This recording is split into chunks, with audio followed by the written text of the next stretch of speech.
Luar biasa pengaruhnya dalam kehidupan dia. Baik dalam jiwa dia sendiri, raut wajahnya, ya. Mungkin juga rambutnya. Mohon maaf, saya bukan mengatakan berarti orang kalau ubanan itu emosional, bukan. Tapi umumnya, ya, orang-orang yang bisa mengontrol emosi ini kita lihat awet muda. Itu umum itu.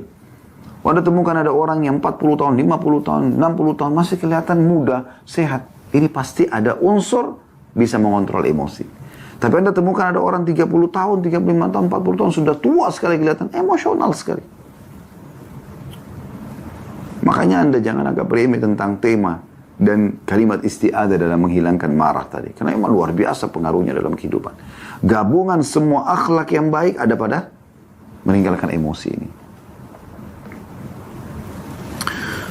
Bisa kita ambil makna daripada sabda Nabi SAW kepada Jariyah tadi, radhiyallahu anhum, dia dan Abu Hurairah radhiyallahu anhuma. Ya. Yang pertama adalah Nabi SAW memerintahkan untuk memiliki sebab-sebab yang menghasilkan akhlak yang baik. Sebenarnya Nabi itu kalau diminta wasiat, beliau akan sampaikan banyak hal. Ya, misalnya jujurlah kamu, amanahlah, tanggung jawablah, dermawanlah, ya, sabarlah, pemaaflah, berseri-serihlah wajahmu, senyumlah dengan orang kalau bertemu. Kan itu banyak sekali ya, banyak sekali. Dan semua itu, kedermawanan, kebaikan, kemurahan hati, tawadu, sabar, penyantun, ya, malu, pemaaf, dan semua ini tidak bisa, satu penghalangnya, emosi. Di saat Anda emosi, buyar semuanya itu. Tapi di saat Anda bisa mengontrol emosi, maka luar biasa. Ya. Jadi wasiat Nabi SAW ini maknanya luas sekali gitu.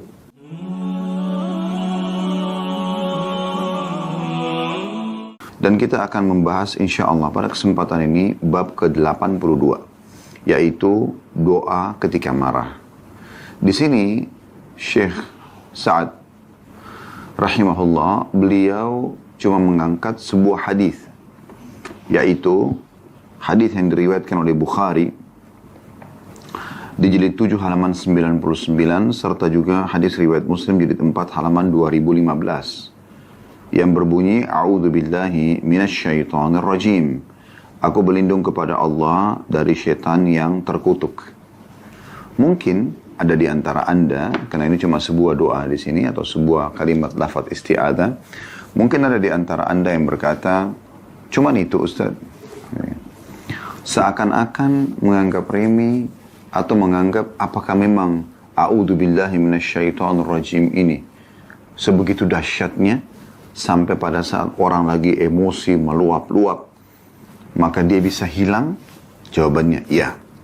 Bahkan dari seluruh perbuatan buruk, di saat Anda rasakan ada gejolaknya, iri, dengki, ya, sifat-sifat buruk pun ini, penyakit-penyakit hati, atau sikap di luar hati kita, seperti ya, kasarnya kata-kata, tajamnya tatapan mata, tangan yang sering memukul misalnya, kaki yang menendang, ya, kemaluan diletakkan bukan pada tempat yang halal, semuanya bisa hilang ya, dengan isti'adzah. A'udzubillahi minasyaitonir rajim. Saudaraku seiman, dalam pembukaan ini kita perlu titik beratkan dulu. Syaitan itu memang musuh kita. Dan Allah subhanahu wa ta'ala mengatakan dalam Al-Quran, Innahu aduun mubin. Iblis dan pengikutnya adalah musuh yang nyata. Aduun lakum fattakhiduhu aduwa. Musuh buat kalian, maka jadikan mereka sebagai musuh-musuh kalian.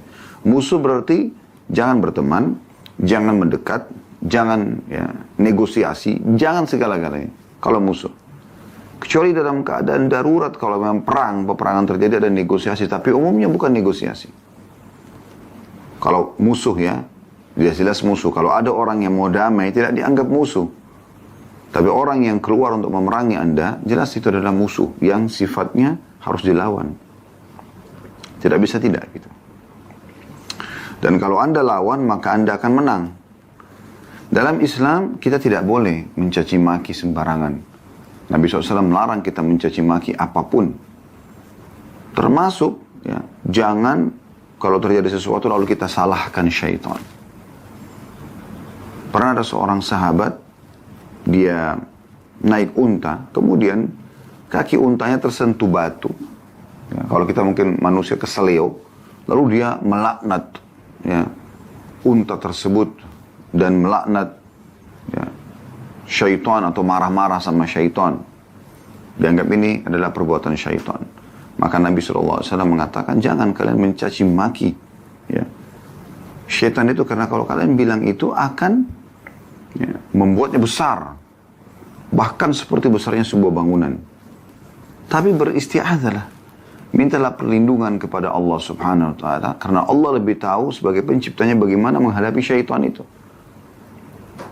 Maka itu akan membuat syaitan mengecil sampai seperti lalat.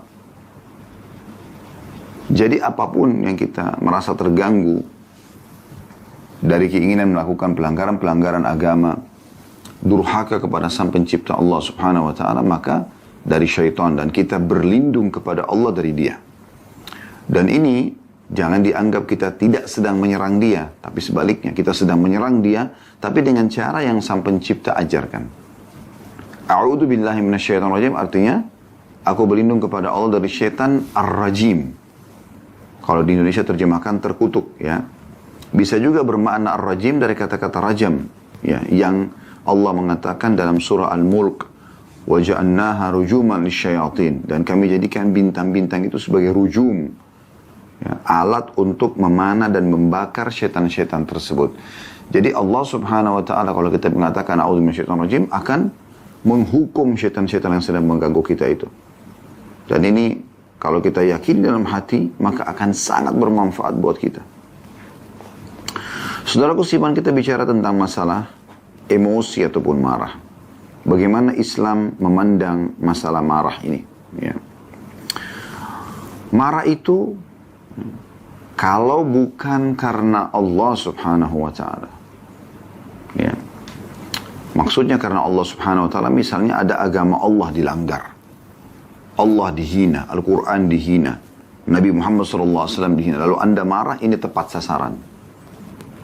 Tapi kalau selain karena agama Allah dilanggar lalu Anda marah, maka itu adalah jelas, ya, alat atau perangkat beracun syaitan yang dimasukkan ke dalam hati manusia agar dada itu membara, ya, urat-urat saraf menegang, wajahnya memerah, bahkan akhirnya semua yang berhubungan dengan akal sehatnya, murninya dan jernihnya hati nurani hilang. Jadi sekali lagi, marah itu kalau karena Allah, sebagaimana disebutkan dalam sebuah hadis yang sahih, baginda Nabi SAW itu, beliau tidak pernah marah kalau berhubungan dengan haknya pribadi. Tapi beliau akan marah di saat haknya Allah dilanggar. Di situ baru beliau marah. Seperti beliau kalau ceramah tentang hal-hal yang memang butuh perhatian khusus agar orang jangan melanggar perintah Allah, wajah beliau memerah, gitu. Suara beliau meninggi, sallallahu alaihi wasallam. Tapi selain daripada itu, semua beliau hadapi dengan sangat tenang. Makanya beliau sallallahu alaihi wasallam pada saat meninggal dunia, itu hanya ada beberapa lembar rambut putih saja. Karena emosional ini mengganggu semuanya. Marah ini teman-teman sekalian, efeknya besar sekali, buruk sekali. Kalau selain daripada tadi yang kita bahasakan karena Allah Subhanahu wa taala, dia mendatangkan banyak efek-efek yang buruk. Pikiran, ide buyar, mata jadi melotot, lisan jadi tajam, tangan jadi melayang, kaki jadi melayang, menendang misalnya. Bisa menyakiti orang-orang di sekitar kita. Bahkan kadang-kadang orang yang tidak salah pun, ya, bisa tersakiti. Misalnya ada masalah di kantor, malah istri dan anak yang kena, ya, tampiasannya lah, ya, yang kena efeknya. Atau mungkin sebaliknya ada masalah dalam rumah tangga, terbawa-bawa dalam pekerjaan. Ini karena emosi yang tidak terkontrol. Akhirnya ditunggangi oleh syaitan, dan syaitan terus mengingatkan, ya, hal-hal yang paling menyakitkan, yang memicu emosi tersebut, supaya kita terus bergejolak dengan emosi itu berhari-hari, berbulan-bulan, bahkan ada orang bertahun-tahun. Padahal sebenarnya dengan emosi itu tidak akan melahirkan kecuali permusuhan. Bahkan bisa sampai pada tingkat bunuh-membunuh. Bahkan bisa kufur dan keluar dalam Islam. Kalau diingatkan, bertakwalah kepada Allah misalnya. Saya nggak mau tahu karena emosi misalnya. Belum tentu Allah misalnya, naudzubillah ya, bisa membantu saya, apalah sekarang. Bisa membawa pada pengingkaran terhadap Allah subhanahu wa ta'ala. Ini berbahaya sekali. Bahkan banyak orang akhirnya bersumpah, bukan pada tempatnya, menceraikan istrinya. Ya.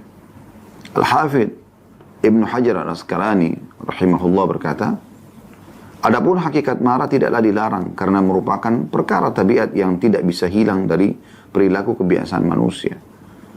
Tetapi permasalahannya adalah harus ditempatkan pada tempatnya sebagaimana tadi saya bahasakan, kalau karena Allah. Atau misalnya dia muncul tiba-tiba, tapi seorang mukmin dianjurkan untuk menahan. Allah pun marah. Itu sifat Allah subhanahu wa ta'ala. Allah bisa marah.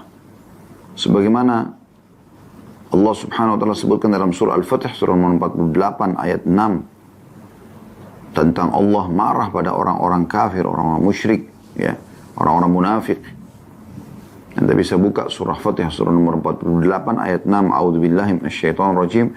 Wa yu'adzibal munafiqina wal munafiqati wal musyrikina wal musyrikati adh-dhannina billah. الظانين بالله ظن السوء عليهم دائرة السوء وغضب الله عليهم ولعنهم وعد لهم جهنم وساءت مصيرا. Ada potongan kata وغضب الله عليهم. Dan dia Allah mengazab orang-orang munafik laki-laki dan perempuan. Dan juga orang-orang musyrik laki-laki dan musyrik perempuan yang berprasangka buruk kepada Allah. Mereka akan mendapat giliran azab yang buruk dan Allah murka, marah kepada mereka dan mengutuk mereka. Serta menyediakan neraka jahanam bagi mereka. Dan neraka jahanam itu seburuk-buruk tempat untuk kembali. Itu ya, disebutkan tentang Allah sendiri, menyebutkan tentang dirinya. Tapi ingat, selalu kalau berbicara tentang sifat Allah subhanahu wa ta'ala yang dia sebutkan tentang dirinya, atau disebutkan oleh Rasulnya Muhammad SAW, kita imani apa adanya dan kita kembalikan kepada surah Asy-Syura, surah nomor 42 ayat 11. Selalu kembali kepada ini. Hafal surah Asy-Syura, surah nomor 42 ayat 11. Potongan ayat akhir ayatnya, A'udzu billahi minasyaitonir rajim, laisa kamitslihi syai'un wa huwas samiul basir. Ya. Tidak ada sesuatu pun yang serupa dengannya, maksudnya dengan Allah, dan dia maha mendengar lagi maha melihat. Ya. Jadi kembali kepada itu. Pernah ada ya, seseorang sahabat Jariyah namanya, radhiyallahu anhu, beliau minta wasiat kepada Nabi SAW. Lalu Nabi SAW mengatakan kepadanya dalam hadis yang sahih, riwayat Bukhari, riwayat Ahmad, riwayat Tirmidzi, Ibnu Hibban, dan banyak ya, disebutkan juga oleh Abdul Razzaq, Al-Baihaqi, ya, Ibnu Abi Syaibah, Al-Baghawi, rata-rata menyebutkan untuk meriwayatkan hadis ini dari hadis Abu Hurairah radhiyallahu anhu bahwasanya anna rajulan qala lin Nabi sallallahu alaihi wasallam ausini. Seseorang berkata kepada Nabi SAW, berikanlah aku wasiat. Maksudnya apa? Supaya aku bisa melalui kehidupan ini tenang, nyaman, tidak ada masalah ya. Maka Nabi SAW mengatakan, La taghdab faraddada miraran. Dalam riwayat lain, faraddada thalathan. Maka Nabi SAW mengatakan, jangan kau marah. Lalu Nabi ulangi berulang kali wasiat tersebut. Setelah orang itu bertanya lagi. Dalam riwayat lain, Nabi ulangi 3 kali. Tetap Nabi mengatakan, La taghdab. Jangan kau emosi dan marah. Maksudnya adalah, selain daripada tadi kita sebutkan, ingat, kalau anda marah karena agama Allah dicoreng, Allah subhanahu wa ta'ala dihina, ya, Rasulullah SAW dihina, terjadi di masa Nabi SAW itu ya, orang-orang Yahudi mengatakan yadullahi maglulah, Laqad sami'a Allahu qawla alladhi laqad sami'a qawla alladhi ya qalu inna Allah ghani wa nahnu inna Allah fakir wa nahnu aghniya. Ada mereka orang-orang Yahudi mengatakan tangannya Allah terbelenggu. Seakan-akan mereka mengatakan Allah itu pelit. Juga mereka mengatakan, Allah mengatakan dalam Al-Quran, sungguhnya Allah telah mendengar orang-orang yang mengatakan Allah itu miskin dan kami adalah orang kaya. Jahat marah sekali lisan mereka gitu. Dan Nabi SAW juga mengatakan dalam sebuah hadis tentang orang-orang Nasrani, sesungguhnya tidak ada yang lebih sabar daripada Allah. Mereka menisbatkan anak pada Allah padahal tidak layak Allah memiliki anak, ya, tapi Allah tetap memberikan rezeki kepada mereka. Jadi memang ada murkahnya Allah Subhanahu wa taala, ya. Atau seseorang marah pada saat memang, ya, agama Allah dicoreng. Namun teman-teman sekalian, selain daripada ini tentu saja tidak tepat. Contoh misalnya waktu agama Allah dicoreng, seperti misalnya juga di zaman Nabi Musa AS. Nabi Musa AS pernah, teman-teman sekalian, marah pada saat salah satu kaumnya, Samiri namanya, yang diceritakan dalam Al-Quran, bagaimana dia membuat patung sapi di saat Nabi Musa AS lagi pergi ke Tur Sina untuk menerima kitab Taurat selama 40 hari, 40 malam, ya. Kemudian dia mengajak Bani Israel untuk menyembah, ya, patung itu, dan mereka sebagian besar mengikutinya. Maka Nabi Musa AS pulang lalu marah pada saat itu, ya, kepada mereka. Kenapa marah? Karena memang kenapa kok mereka masih mau menyembah selain Allah Subhanahu wa taala, ya. Itu pula Nabi SAW menyuruh beberapa sahabat untuk segera menyerang satu kaum yang memang mengolok-olok Nabi SAW. Bahkan beliau memerintahkan sebagian orang untuk dibunuh langsung. Seperti kasus, ya, seorang Yahudi yang bernama Abu Rafi', yang setiap kali ada orang yang menghina Nabi SAW, menghina Allah, menghina Islam, ya, maka dia selalu berikan duit, dibayar. Sampai kata Nabi SAW, siapa yang bisa menyelesaikan urusannya Abu Rafi' ini? Maka Abdullah bin Abi Atiq radhiyallahu anhu, sahabat Nabi yang mulia, mengatakan, saya Rasulullah. Lalu dia pergi dengan beberapa temannya untuk membunuh Abu Rafi'. Dan ada beberapa kasus-kasus yang lain tentunya, ya, di zaman Nabi SAW. Intinya teman-teman sekalian, kalau untuk agama Allah tidak ada masalah. Tapi kalau selain daripada itu, sedikit-sedikit marah, apa saja marah, tidak hubungannya sama masalah agama. Hanya karena istrinya telat makan, lupa siapin pakaian, misal sepatunya, atau anak-anaknya mungkin melakukan kesalahan, namanya anak-anak keliru di rumah. Semuanya serba emosi. Kita temukan keningnya berkerut, ya, di antara dua alisnya bergaris-garis. Kenapa? Emosional sekali. Kelihatan orang ini emosi, tidak bisa kontrol. Bahkan dia bisa marah terhadap dirinya sendiri. Dia bisa marah pada benda-benda mati pun. Karena tidak kontrol emosi. Dia salah pakai sendal atau sepatu, marah dengan dirinya sendiri. Bahkan marah dengan sepatu itu. Mungkin pintu rumah tertiup angin, lalu tertutup dengan keras. Dia marah dengan angin dan pintu. Subhanallah. Gitu. Ya.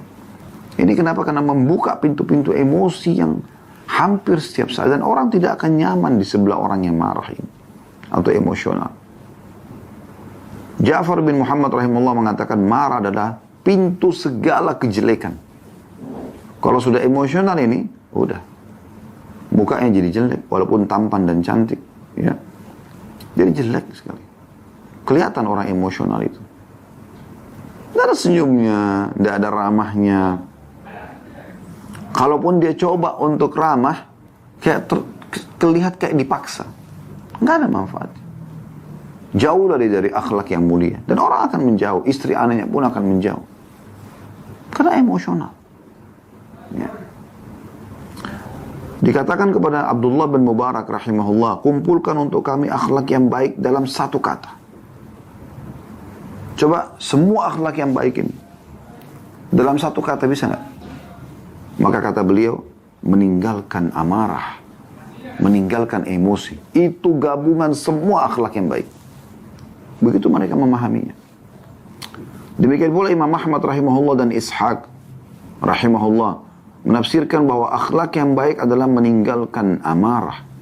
Itulah sebabnya mereka, ya, sebab mereka mengatakan ini karena mereka kembali kepada hadis tadi, riwayat Bukhari, hadis Abu Hurairah radhiyallahu anhu tentang jarirah atau jariyah, ya tepatnya namanya. Sahabat Nabi ini yang minta wasiat, lalu Nabi SAW mengatakan jangan kau marah. Ternyata luar biasa, kan dia minta wasiat ini. Maksudnya seakan-akan dia mengatakan sahabat ini, ya Rasulullah berikan saya wasiat, nasihat, yang saya bisa hidup tenang, hubungan saya sama Tuhan bagus, hubungan sama manusia bagus, saya senang, saya bahagia, disenangi juga oleh orang, disenangi oleh Allah, semuanya maknanya itu masuk dalam itu. Mirip dengan tadi pertanyaan orang-orang kepada Abdullah bin Mubarak rahimahullah. Beritahukan kami gabungan akhlak seluruhnya. Karena kalau mau diri satu-satu kan banyak, jujur, amanah, tanggung jawab, ini, itu, ini, segala macam gitu kan. Banyak. Memang perlu kita bahas satu persatu, tapi pada saat diminta kepada beliau, kira-kira yang bisa mengemas seluruh akhlak itu sehingga bagus, apa? Kata beliau, tinggalkan emosi. Ya? Dan ada seorang sahabat yang sangat bijaksana. Tenang sekali kalau menghadapi masalah-masalah. Itu Nabi SAW mengatakan, sesungguhnya pada dirimu ada khaslatani yuhibbuhum Allah. Dua sifat, dua karakter yang Allah cinta dari dirimu. Al-hilmu wal-anat. Kedewasaan dan ketenangan jiwa. Artinya apa? Tidak emosi. Semuanya dengan tenang. Seberat apapun masalah yang dihadapin, tetap dia dengan tenang memecahkannya atau menghadapinya. Maka kita akan temukan orang seperti ini, luar biasa gitu. Ya. Luar biasa pengaruhnya dalam kehidupan dia. Baik dalam jiwa dia sendiri, raut wajahnya, ya. Mungkin juga rambutnya. Mohon maaf, saya bukan mengatakan berarti orang kalau ubanan itu emosional. Bukan. Tapi umumnya, ya, orang-orang yang bisa mengontrol emosi ini, kita lihat awet muda. Itu umum itu. Anda temukan ada orang yang 40 tahun, 50 tahun, 60 tahun, masih kelihatan muda, sehat. Ini pasti ada unsur bisa mengontrol emosi. Tapi Anda temukan ada orang 30 tahun, 35 tahun, 40 tahun, sudah tua sekali kelihatan, emosional sekali. Makanya Anda jangan agak remeh tentang tema dan kalimat isti'adah dalam menghilangkan marah tadi. Karena memang luar biasa pengaruhnya dalam kehidupan. Gabungan semua akhlak yang baik ada pada meninggalkan emosi ini. Bisa kita ambil makna daripada sabda Nabi SAW kepada jariyah tadi, radhiyallahu anhum, dia dan Abu Hurairah radhiyallahu anhuma. Ya. Yang pertama adalah Nabi SAW memerintahkan untuk memiliki sebab-sebab yang menghasilkan akhlak yang baik. Sebenarnya Nabi itu kalau diminta wasiat, beliau akan sampaikan banyak hal.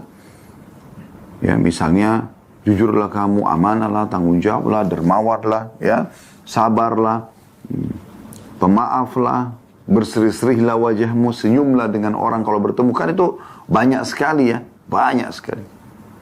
Dan semua itu, kedermawanan, kebaikan, kemurahan hati, tawadu, sabar, penyantun, ya, malu, pemaaf, dan semua ini tidak bisa, satu penghalangnya, emosi. Di saat Anda emosi, buyar semuanya itu. Tapi di saat Anda bisa mengontrol emosi, maka luar biasa. Ya. Jadi wasiat Nabi SAW ini maknanya luas sekali gitu. Dan juga bisa bermakna, kata Nabi SAW pada saat beliau mengatakan jangan kau emosi. Engkau jangan melakukan tuntutan marahmu apabila marah terjadi padamu. Tapi usahakan dirimu untuk tidak mengerjakan dan tidak melakukan apa yang diperintahkannya. Ya. Sebab marah itu akan menguasai manusia. Itu akan menguasai manusia, ya.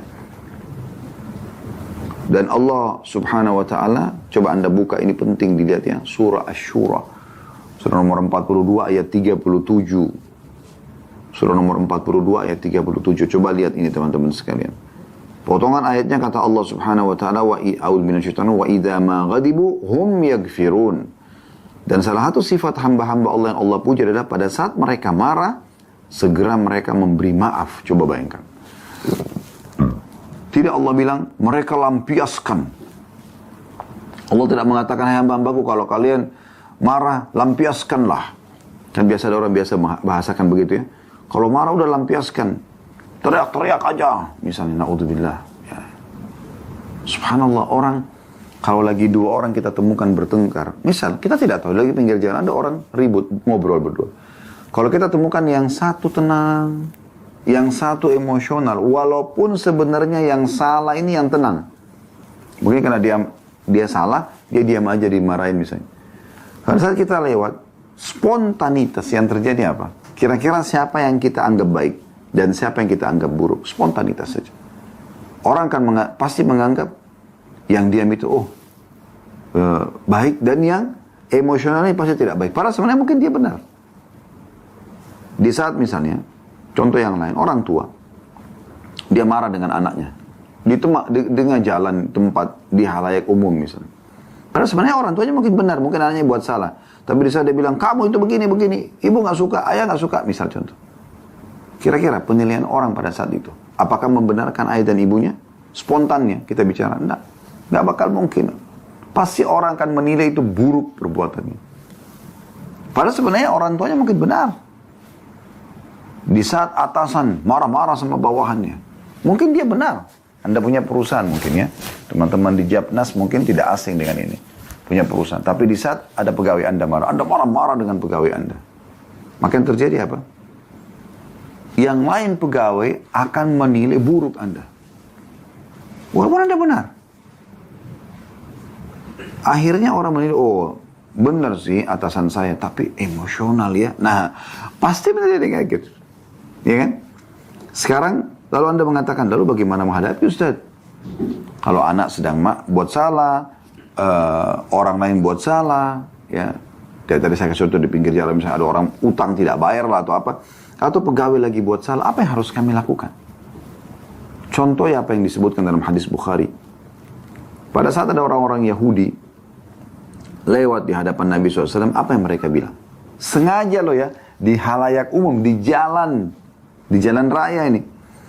Yahudi-Yahudi itu dengan suara keras mengatakan Assalamualaikum. Bukan Assalamualaikum ya. Assalam artinya keselamatan. Assam artinya kematian. Doakan Nabi keburukan. Dan mereka berharap, mereka berpikir Nabi nggak dengar. Karena di jalan raya orang semua dengar Aisyah radhiyallahu anha sedang ada di situ.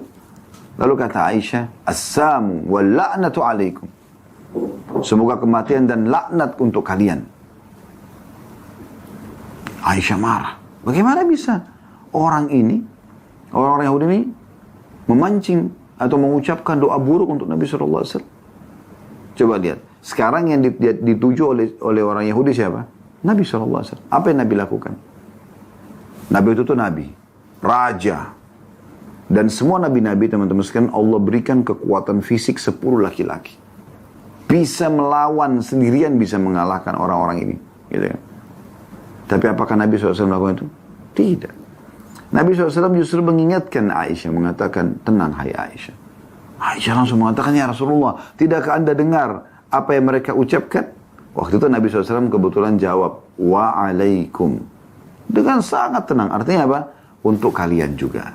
Kan begitu. Kalau Anda bilang, Assalamualaikum, semoga keselamatan untuk kalian. Kita bilang apa? Wa'alaikumussalam. Wa'alaikum artinya untuk kalian juga gitu. Nabi SAW waktu didoakan buruk tadi, Assalamualaikum, semoga kematian untuk kalian. Kata Nabi SAW, Wa'alaikum. Tenang. Ya, untuk kalian juga. Gitu loh. Maka Nabi SAW mengatakan, tenang hai Aisyah. Tidakkah kau dengar apa yang sudah saya ucapkan? Artinya, Nabi SAW sebenarnya membalas, tapi tidak dengan emosional. Dan ini sebenarnya, maaf tanda kutip saya bahasakannya, ini lebih menyakitkan bagi orang yang niat jahat dengan kita. Kalau dia ingin memancing emosi kita, tapi kita tidak terpancing emosi, dia lebih sakit hati orang itu. Coba pikirkan. Jadi tidak perlu kita terbawa dengan arus emosional itu. Benar-benar buyar semua ide, buyar semua kebaikan-kebaikan yang ada pada diri kita. Lalu Nabi SAW mengatakan, ketahuilah doa kita kepada Allah untuk mereka sampai. Doa mereka kepada Allah untuk kita tidak sampai. Tidak akan berbahaya doa mereka itu. Tapi doa kita kepada mereka, kepada Allah untuk mereka itu berbahaya, bisa sampai. Dan Allah Subhanahu wa taala juga memuji orang-orang yang bisa mengontrol emosinya. Dalam surah Al-Imran, surah nomor 3 ayat 134. Anda bisa buka juga ini. A'udzu billahi minasyaitonir rajim, potongan ayat ya. Wal qadhiminal ghaidha wal 'afina 'anil nas wallahu yuhibbul muhsinin. Dan orang-orang yang menahan amarahnya, kita langsung ambil saksi bahasannya ya. Ini ayatnya, potongan ayatnya awalnya ada gitu. Tapi kita langsung masuk ke potongan tentang masalah emosinya. Dan orang-orang yang bisa menahan amarahnya. Kadhimil ghaidh, artinya dalam pemahaman orang-orang Arab adalah orang yang menahan emosinya sementara dia punya kekuatan, kebenaran untuk membalas. Itu kadhimil ghaidh. Allah justru mengatakan kadhim. Ghaidh itu emosi yang tidak terkontrol.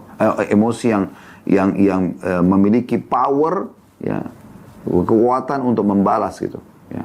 Dan kesempatan. Namun dia tidak lakukan. Kadhim, dia tahan. Ghaidh, emosi tadi itu ya. Allah puji. Kemudian Allah mengatakan wal afina 'anil nas, yang suka memaafkan orang. Allah yuhibbul muhsinin, dan Allah suka dengan orang-orang yang berbuat kebaikan. Oleh karena itu kita harus faham tentang masalah ini. Bagaimana Islam mengajarkan atau memberikan gambaran tentang emosi ini. Kalau gitu Ustaz, kita nggak boleh marah sama sekali. Ya, jawabannya ya. Kecuali tadi pada saat ya Allah subhanahu wa ta'ala atau hak Allah subhanahu wa ta'ala atau agama Allah atau Rasulullah SAW dihina, dilanggar. Itu baru kita marah. Kita marah karena Allah. Selain daripada itu tidak ada. Anak juga. Untuk apa kita emosional? Sekarang anak Anda naik pohon misalnya. Anda marah dengan dia. Kenapa kau naik pohon begini-begini? Misal contoh. Maka anak itu kan makin takut. Dan bisa berefek lebih buruk. Kalau dia kena ketakutan akhirnya jatuh, tergelincir, gimana? Caranya lalu gimana? Nah, Masya Allah pintar benar kamu naik pohon. Pasti kamu pintar turun-turun ya. Misal, dia turun. Pada saat dia turun kita jelaskan. Nah, kalau jatuh dari atas sana, bisa patah tulangnya, bisa sakit kakinya, bisa sobek kulitnya kalau kena ya benda-benda tajam. Nah, itu berbahaya. Jangan diulangi ya nak. Ini pasti akan lebih mudah diterima oleh si anak ya. Dan dia merasa dirangkul. Oh, ada orang tua saya. Kadang-kadang ada orang subhanallah lebih sayang dengan gelas baru, piring baru, sendok baru daripada anaknya. Subhanallah. Dia emosional, anaknya dipukul segala macam hanya karena benda ini. Bahkan pernah terjadi di Indonesia. Ada seorang ayah lagi cuci mobilnya, bersih udah segala macam. Anaknya keluar, habis main tanah belepotan, pegang mobilnya. Anak kecil, 3 tahun, 4 tahun. Dia karena marah, dia sempat pegang ada satu besi gitu ya. Mungkin salah satu kunci yang dipakai untuk membuka mor-mor yang ada di mobil atau apa ya. Tapi dalam kisahnya seperti itu, kemudian dipukul tangan anaknya sampai patah. Dalam keadaan emosi, dia tidak kontrol. Akhirnya dia nyesal sendiri pada saat anak itu sudah tidak bisa menggerakkan tangannya, gitu ya. Sakit dan dibawa ke rumah sakit dan harus melalui proses medis. Nah ini tidak ada manfaatnya. Pada saat Anda kecewa dengan istri, kecewa dengan suami, Anda marah-marah. Manfaatnya apa kira-kira? Enggak mendatangkan manfaat gitu. Kita boleh menunjukkan ketidaksukaan kita. Apa kata Aisyah radhiyallahu anha? Ya Rasulullah, saya tahu Anda kalau tidak suka sesuatu dari raut wajah Anda. Atau beberapa sahabat mengatakan kami tahu kalau Nabi SAW tidak suka sesuatu terlihat dari raut wajah beliau sallallahu alaihi wasallam. Ya. Yang kita ralat tadi perkataan Aisyah ya, tapi perkataan para sahabat yang mengatakan kami mengetahui kalau Nabi SAW tidak suka sesuatu bukan dengan marah beliau, tapi kami mengetahui dari raut wajah beliau yang berubah sedikit. Ya, seperti itu. Bayangkan pernah waktu kisah ifk, kisah fitnah Aisyah berzina dengan Safwan. Itu kisah yang luar biasa dalam Al-Quran digambarkan dalam surah An-Nur. Waktu itu satu kota Madinah tersebar berita kalau Aisyah selingkuh. Coba bayangkan. Naudzubillah. Ya. Kita tidak bisa bayangkan kalau ada informasi seperti ini tersebar satu Indonesia, pasangan kita selingkuh. Coba bayangkan. Kan berat sekali gitu ya. Walaupun tidak dilakukan, orang sudah nyorotnya, sudah nggak benar gitu. Begitu terjadi. Tapi Nabi SAW menghadapi, saya setiap berulang kali membaca kisah ifk itu rasanya mau netesin air mata. Bagaimana akhlak Nabi SAW kepada istri dan tidak tergesa-gesa dalam mengambil sebuah tuduhan dari luar rumah masuk ke dalam rumah. Kalau Anda di luar perusahaan juga masuk ke dalam perusahaan Anda. Atau bahkan dari luar diri anda ke dalam diri anda sendiri. Buru-buru kena emosional. Nabi SAW tidak seperti itu. Beliau dengan sangat baik, padahal sudah jelas-jelas ini sudah menjadi gosip yang panas pada saat itu di Madinah, kalau Aisyah berzina. Dan indikasi ke situ, karena Aisyah radhiyallahu anha sempat tertinggal dari pasukan, kemudian ada Safwan radhiyallahu anhuma, ada Safwan, ya, dia sama Aisyah, saya katakan tadi radhiyallahu anhuma, ada Safwan yang ditugaskan oleh Nabi SAW untuk menyisir jalan dilewati oleh pasukan. Jadi Safwan ini bertugas setiap kali kalau pasukan sudah jalan, dia paling terakhir. Kalau pasukan sudah tidak nampak, dia jalan. Nanti kalau ada tertinggal kendi, perisai, ada barang-barang sahabat yang jatuh, dia yang mungut. Maka tidak ada Aisyah, dia dekatkan untanya, lalu Aisyah naik di atas, lalu kemudian mereka jalan. Tapi sepanjang jalan tidak ngomong apa-apa. Terjadi begitu. Maka pada saat tiba di tempat peristirahatan pasukan, di tengah siang bolong, Nabi SAW sempat tanya, mana Aisyah? Maka dikatakan, sahabat tanya, cari nggak ketemu. Mereka pikir Aisyah ditangkap oleh musuh. Waktu itu baru pulang dari peperangan. Subhanallah, lewat. Ya, Aisyah dari jauh, atas unta, ada Safwan yang pegang. Ya. Ibnu Abi Salul, kepala munafikin, memang selalu mencari-cari kesalahan muslimin. Apalagi Nabi SAW, dia mengatakan, mana ada laki-laki dan perempuan berduaan begitu lalu tidak terjadi sesuatu. Dia tidak bilang zina, tapi ini sudah jadi berita yang luar biasa. Nabi SAW tidak buru-buru ya, menilai istrinya. Aisyah cuma mengatakan, aku heran melihat sikap Nabi SAW sedikit berubah. Biasanya beliau itu lebih ramah, lebih romantis. Ini kok ada perubahan. Sampai Aisyah pun, karena tahu Nabi SAW itu santun, beliau mengatakan, ya Rasulullah, kalau anda tidak ada hajat dengan saya pulang dulu ke rumah orang tua saya. Maka Nabi SAW mengatakan, baiklah. Nabi antar baik-baik ke rumahnya Abu Bakar. Dan ini sudah menjadi gosip yang luar biasa nih. Bahkan waktu itu sempat tidak turun wahyu. Seingat saya ya, berapa pekan atau sebulan gitu. Ini maaf kalau salah, tapi memang beberapa saat terputus wahyu. Saya tidak ingat pasnya. Tapi yang jelas beberapa pekan itu. Nggak turun wahyu. Ya. Jadi subhanallah pada saat itu, Nabi SAW datang ke rumah Abu Bakar dan bicara baik-baik dengan istrinya. Sambil mengatakan, wahai Aisyah, kalau seandainya kau benar melakukan, taubatlah kepada Allah. Allah Maha Pengampun. Tapi kalau kau tidak lakukan, Allah akan tolong kamu.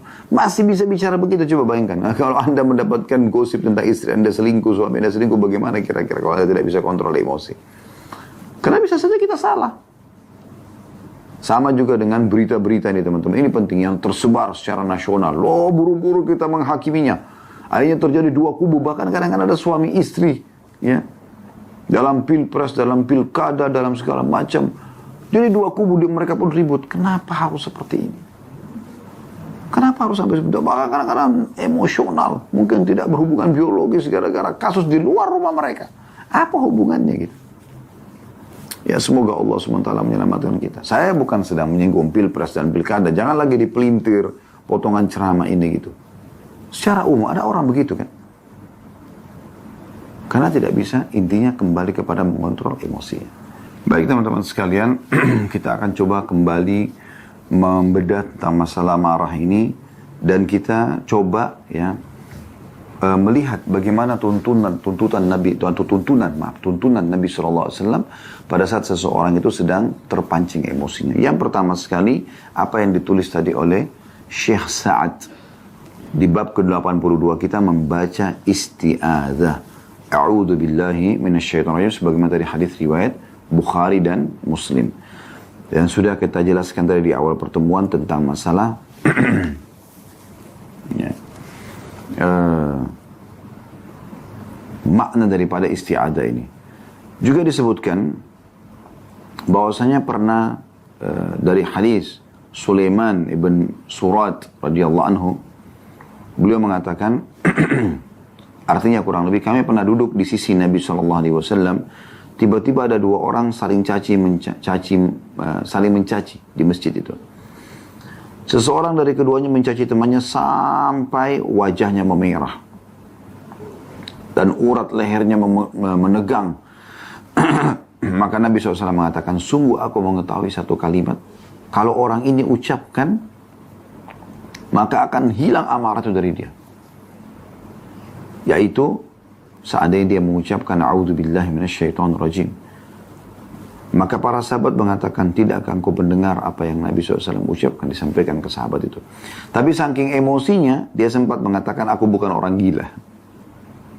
Jadi seakan-akan, kalau disuruh baca A'udzubillahi minasyaitonir rajim itu, berarti dia sedang disalahkan. Bukan, justru dia sedang diredahkan, supaya tidak buyar semua ide-idenya. Dan Allah sudah mengingatkan apa yang Nabi SAW ajarkan ini. Dalam surah Al-A'raf, surah nomor 7 ayat 200. Silakan dibuka surah Al-A'raf, surah nomor 7 ayat 200. A'udzubillahi minasyaitonir rajim. Wa imma yanzagannaka minasyaitani nazgun fasta'id billah innahu sami'un alim. Jika syaitan datang menggodamu, karena semua yang memancing emosi, ya, selain daripada membela agama Allah, ya, maka dari syaitan. Dan jika syaitan datang menggodamu, kata Allah, maka berlindunglah kepada Allah, sungguh dia maha mendengar lagi maha mengetahuinya. Yang kedua, kalau lagi emosi, coba ubah posisi. Kalau lagi berdiri, duduk. Ya. Kalau duduk masih marah, baring. Sesuai dengan hadis Nabi SAW, beliau bersabda, "Idza ghadiba ahadukum wa huwa qa'im falyajlis." Kalau salah seorang dari kalian sedang marah dan dia lagi berdiri, duduklah. Fa in dhahaba anhu al-ghadab. Kalau emosinya hilang, alhamdulillah, itu bagus ya. Wa illa falyattaji'. Kalau belum juga hilang emosinya, maka hendaklah ia berbaring, ya. Diingatkan hendaklah ia berbaring, gitu. Hadis ini sahih riwayat Ahmad dan juga Abu Daud, ya. Jadi dari riwayat ini kita bisa lihat bagaimana anjuran Nabi SAW, ya, agar mengubah posisi, ya, karena posisi ini akan berpengaruh. Kemudian yang ketiga, diam, memilih untuk diam. Sesuai dengan hadis Nabi SAW, beliau mengatakan, "Idza ghadiba ahadukum falyaskut." Artinya, kalau salah seorang dari kalian sedang marah, ya, emosi ini, maka sebaiknya dia diam. Ya. Ini diriwayatkan oleh Bukhari dalam kitab Adab Mufradnya dan juga disebutkan oleh Al-Bazzar dalam Kashful Astar, ya. Dan hadis ini dinyatakan sahih oleh Syekh Albani. Maka ini salah satu opsinya, ya, diam, tidak melayani, ya, seseorang yang sedang memancing emosi kita. Dan kalau seandainya ini poin luar biasa teman-teman, resep dari Nabi SAW. Kalau seandainya ada orang sedang memancing emosi kita dan kita tidak melayaninya, kita coba mengontrol diri lebih tenang, maka secara otomatis teman-teman sekalian, kita akan jauh dari ucapan kata-kata yang kasar. Ya, karena kalau dia emosi dan dia salah, dia mencaci maki segala macam, dia sedang berdosa. Lalu untuk apa kita ikut-ikutan dosa? Coba. Kebanyakan orang begitu kan. Dia berpikir untuk membalas. Dia digibah, dia juga gibah. Dia juga emosional. Kenapa? Berarti yang sedang menyerang dia dosa, dia juga dosa kan? Kalau yang rivalnya mencaci, dia juga mencaci. Enak benar, dia sudah caci maki saya, misal. Dia lebih memilih itu. Apa yang dia dapat manfaatnya? Nggak ada. Kalau dia dalam kondisi salah, maka otomatis dia juga dapat dosa sebagaimana orang yang sedang menyerangnya dapat dosa. Ya, ini penting untuk digarisbawahi, ini luar biasa. Dan Nabi SAW dalam hadits Bukhari sudah mengingatkan kita, laisa sur'atu bil ghadab, atau laisa syadidu bis sur'ah. Maaf saya ulangi, laisa syadidu bis sur'ah, walakinna innama syadidu, saya ulangi, laisa syadidu bis sur'ah, innama syadidu alladhi yamliku nafsahu 'inda al-ghadab. Orang kuat, orang perkasa, bukanlah orang yang pandai bergulat. Laisa syadidu bis sur'ah. Innama syadidu, tapi orang yang kuat adalah alladhi yamliku nafsahu 'inda al-ghadab. Justru yang bisa mengendalikan dirinya ketika dia emosi. Imam Ibn Battal atau Battar rahimahullah mengatakan bahwa melawan hawa nafsu yang emosi ini lebih berat daripada melawan musuh. Karena musuh jelas-jelas kita tinggal lawan. Dan ada sebuah hadis yang luar biasa gitu. Ya. Kata Nabi SAW, "Man kadhama ghaidhan wa huwa qadirun ala an yanfidhahu, da'ahu Allah azza wa jalla ala ru'usil khalaiq yawm al-qiyamah hatta yukhayyirahu Allah min al-huril 'ini ma syaa."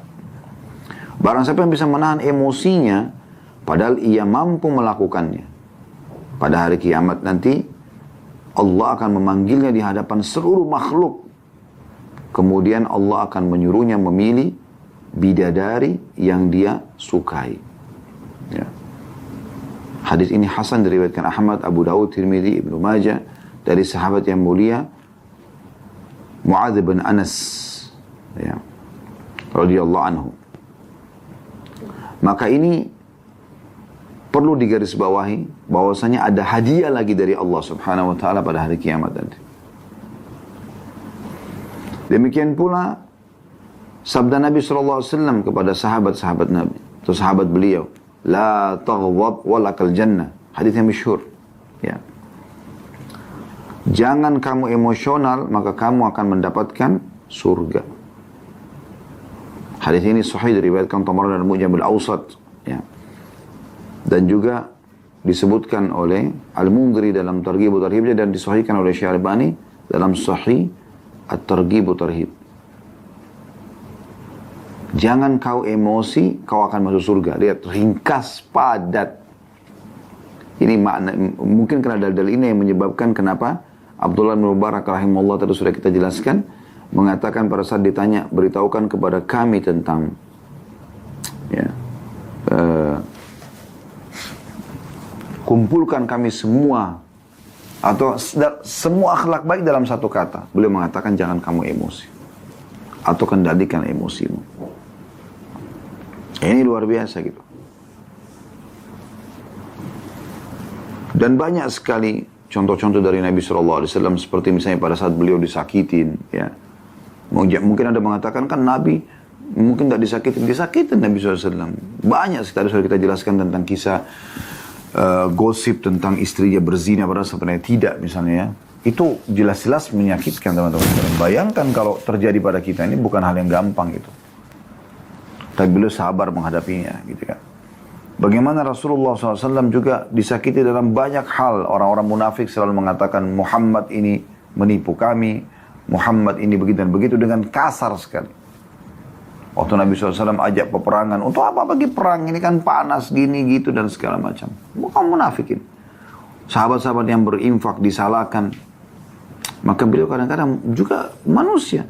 Terpancing emosi tapi beliau bisa kontrol. Beliau mengatakan, "Laqad udhiya Musa bi'aktsara min hadza fasabar."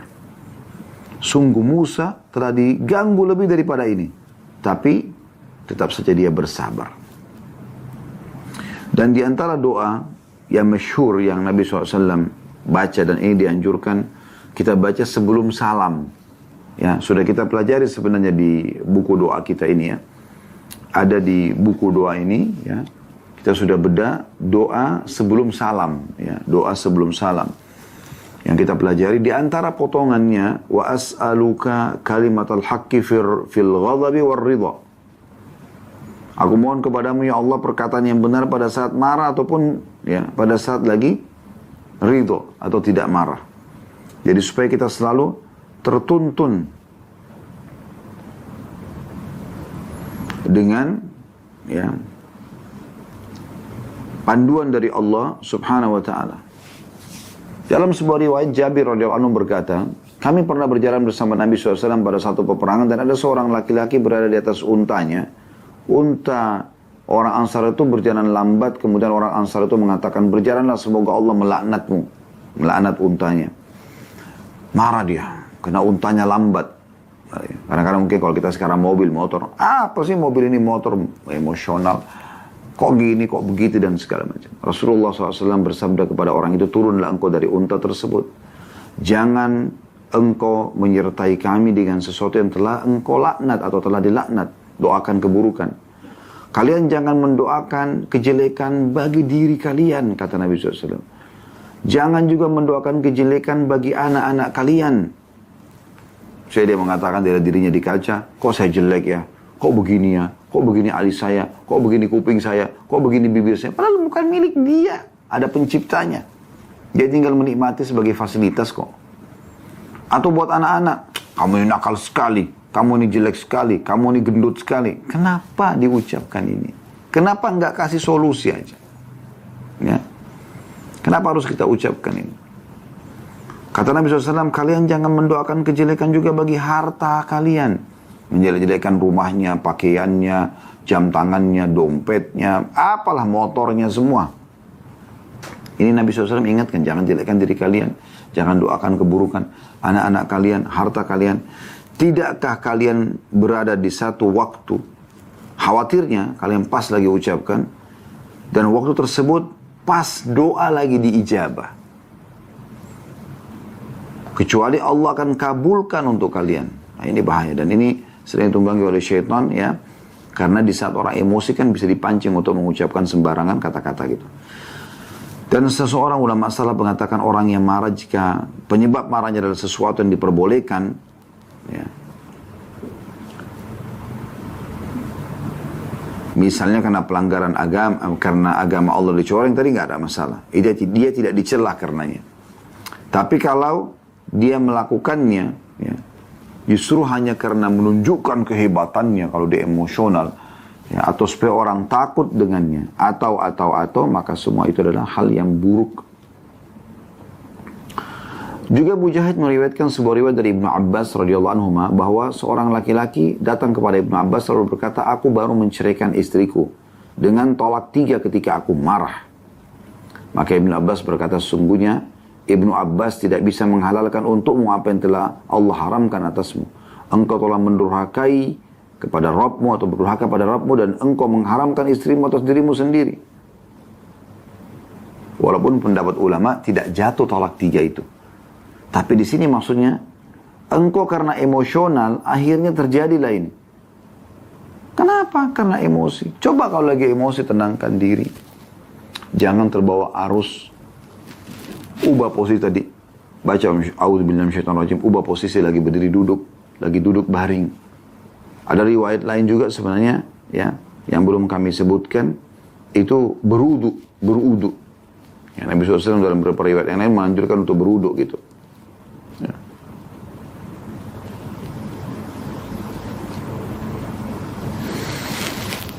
Dan dengan wudu ini, teman-teman sekalian, kita akan lebih bisa mendinginkan diri karena anggota tubuh kita kena air, ya, dan menyadarkan kita dari godaan-godaan syaitan tersebut.